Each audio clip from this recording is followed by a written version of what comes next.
All right, Tim Blanchard here, Divorce661 Daily Perspective, episode 14. Back with you this Wednesday to talk about clients I helped, judgments we took care of for clients, issues clients are having, and just let you know overall what I do on a daily basis. So let's get into it. Today was pretty busy for a Wednesday. Usually I reserve this day for drafting settlement agreements, which we had a ton to do. Today I worked on 3 separate Santa Clarita settlement agreements. Santa Clara, they want a marital settlement agreement format versus the using of the forms. If you watch my videos, you know I'm talking about using the forms.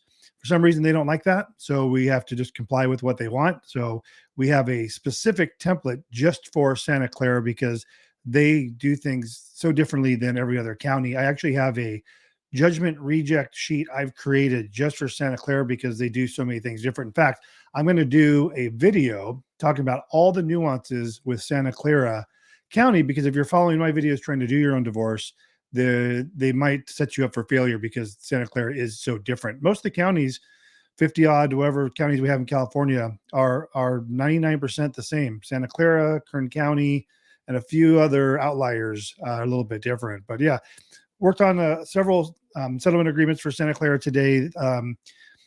Some are easier. Some people have a lot of assets. Some don't have many. Some take longer to prepare. Some don't have any. My fees are the same regardless. I never know what I'm getting into when people sign up for my service, but it all evens out in the end. A couple things I want to talk about as well. We had an Orange County judgment approval, and I always like to talk about the timelines. They're still running 3 months. I want to say that's an improvement. The last one we got back a few weeks ago was, I think, on the 4-month mark.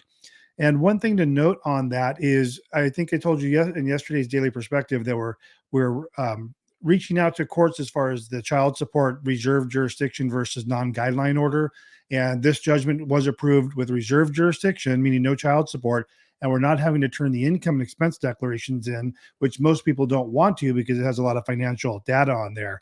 So now I have that as a note for all our Orange County clients out there. If you whether you want child support or not, we're not having to turn in the income and expense declarations there. So that's good. We started a new divorce case for a San Diego client. I think that's 2 for the week for San Diego. So we'll be helping them out. One was a judgment prep. One had already started their case and filed and served, and we're just about to do the response and get into that process. And we saved them that fee on the response. And then the other clients in San Diego are brand new, so we'll be starting them off from scratch. Took over another case for clients out of the Pasadena court. They had actually filed and responded, which is fine. Doesn't mean it's wrong. It's just that probably a wasted fee because they are still living together and they're amicable. But the good news on that is they don't have to wait the 30 days, even though it's an older case in 2022. But if it was a newer case, you wouldn't have had to wait. So there's a benefit to responding sometimes. But because their time's up because the response was filed, they don't need a notary. And I know you hear me talk about that a lot. In fact, the client from Santa Clara that hired me today, or maybe yesterday, I think it was yesterday. She specifically said, the response is filed, so we don't need a notary. And I think why she was asking is because she was out of country, and she probably watched the videos that say you need a notary from a consulate, which is a total pain. So filing the response is definitely a way of getting out of that. Plus, they had a short-term marriage anyways. It wouldn't have been a big deal. Okay, yeah, busy drafting settlements all day. I am going to do a separate long form video just on Santa Clara. I think I talked about that already. Okay, next subject. You can't have an agreement on a true default case. And in fact, I've had, how many judgments did I have approved today? I had an Alameda County case approved. I think I skipped over that. The Alameda County took 3 months. No, I talked about that. Orange County took 3 months. So that's about the norm, except for Ventura, they're 6 months. LA still on track. We're still getting them done in 5 weeks. But true defaults, you can't have an agreement. So I had someone hire me to take over their case, and they had a settlement agreement attached, but it wasn't signed by the other party, and they're trying to submit that to court. And that's just not going to fly. If you either have an agreement or with that default with agreement, or you have a true default, meaning no agreement.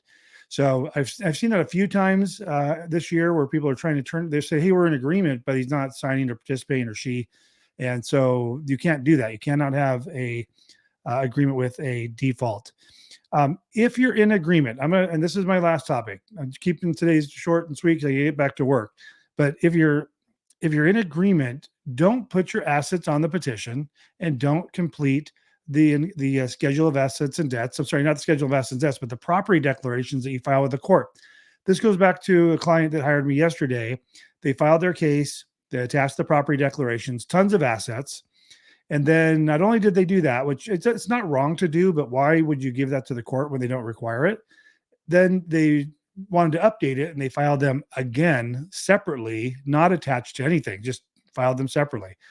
So not required. I had a gentleman ask me today, hey, I have a bunch of guns. Do I have to list those? And in my opinion, they are an asset, but also in my opinion, and I said, I'll let them make the call, is do you want that on a settlement agreement that's public record and people know you have guns? Going back to listing assets and debts on your settlement agreements when we turn in your judgment, we never list full account numbers. We never list values.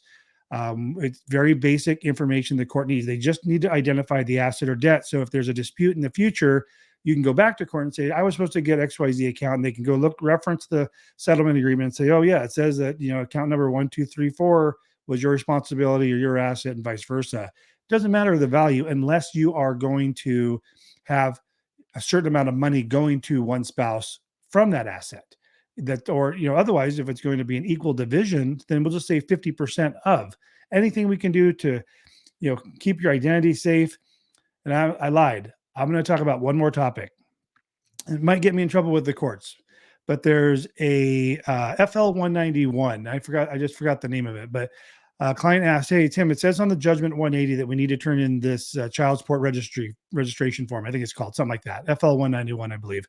And while it says that it's required within 10 days of the judgment, I've never had a court ask for that, maybe one or two. But I think we filed one or two in 10, 11 years I've been doing this. I don't think that court should be allowed to have that information. Social security numbers for you, your spouse, and your children. Date of birth for you, your spouse, and your children.